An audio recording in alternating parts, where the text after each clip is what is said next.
మనము ఒకరు నేలెత్తి చూపే ముందు మనం ఎలాంటి తప్పులు చేయకుండా ఉండాలి.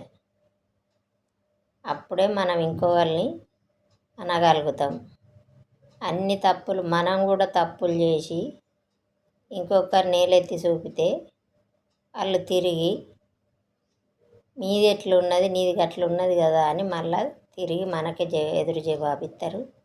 అలాంటప్పుడు మనం ఏం మాట్లాడకుండా ఉండడమే చాలా గొప్ప. చదువునమ్మా అని అన్నిట్లో జోక్యం చేసుకొని ప్రతి ఒక్కటి మాట్లాడితే వాళ్ళే మనల్ని ఓ మాట అంటారు. ఆ మాట పడకుండా ఉండాలంటే మనం ఏం మాట్లాడకుండా ఉండడమే చాలా మంచిది కాదంటారా?